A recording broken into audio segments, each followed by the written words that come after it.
Good morning and welcome to Coffee with Karma. Today, if you are an author who struggles with narrowing down your concept, because I've talked to a lot of authors in my day, and many of them either struggle with too many ideas or an idea that's so big they can't see how it could fit into a book. And what usually needs to happen at that point is you need to pick and choose and narrow down your idea so that you're focused on one thing. In fact, I've struggled with this and I've now gotten so good at narrowing down my focus. So far my books are struggling to get up to 100 pages. So I have the opposite problem now. I am very, very focused.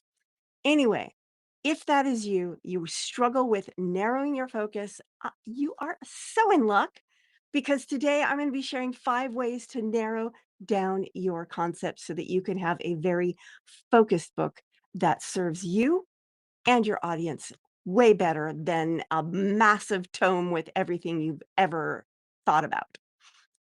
Hi, my name is Carma Spence, and I help entrepreneurs write a 90, never mind, reverse.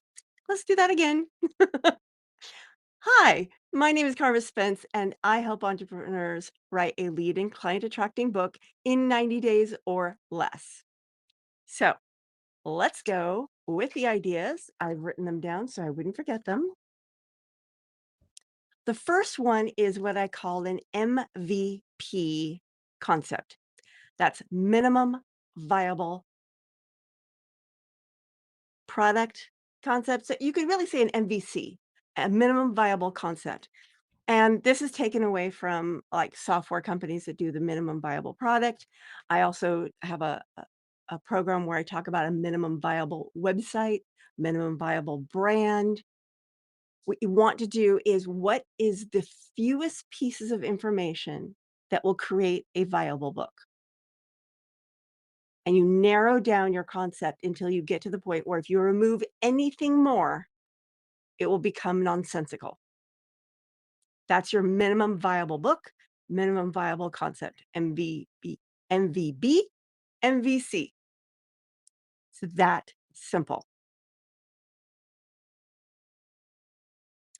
The second way is to reverse engineer. That means you start with what I've talked about in a past episode of either this or the author switch, where I talk about what is your goal? Yeah, it was author switch. It went out on Monday.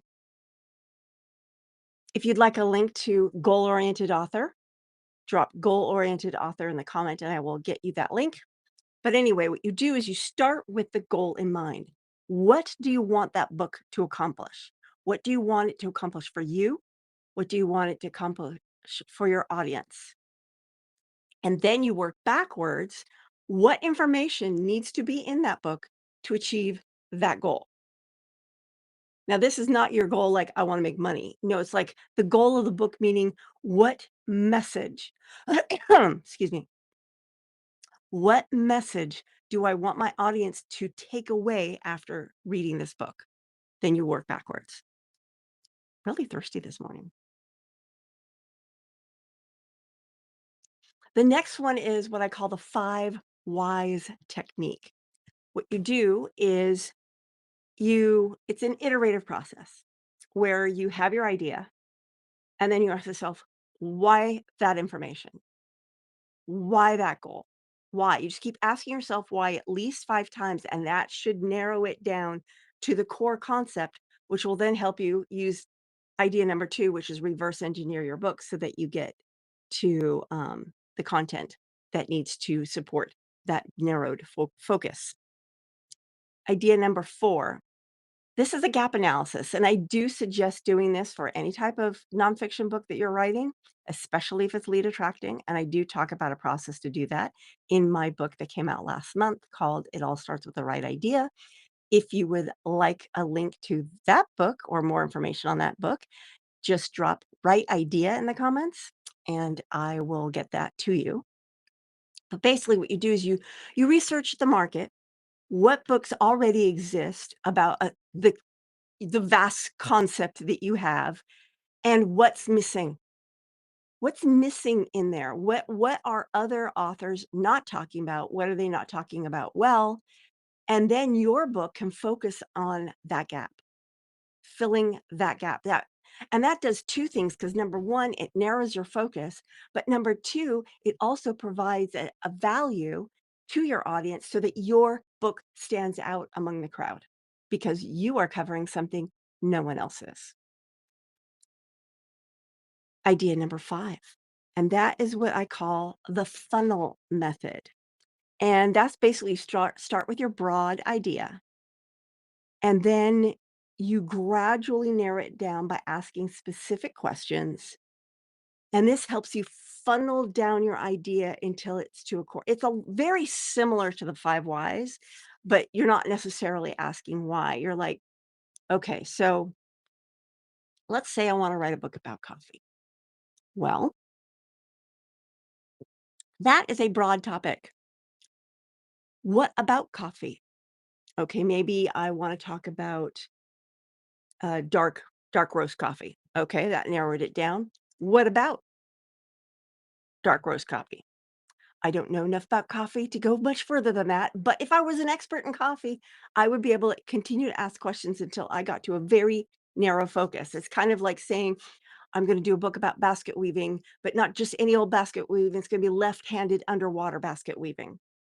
Very specific.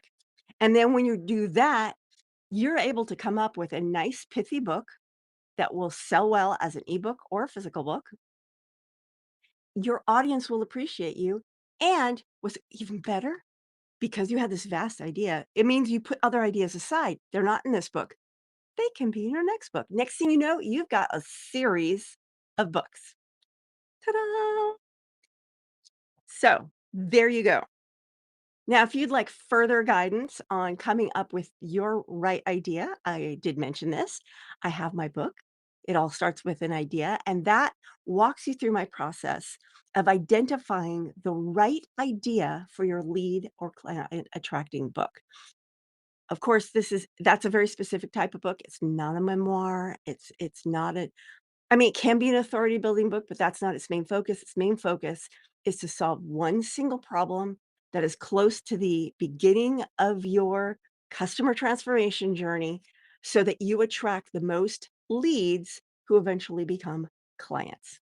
That's what that book does. If you would like that book, just put right idea in the comments and I will send you a link to more information and how you can purchase your copy on Amazon, available only on Amazon in ebook.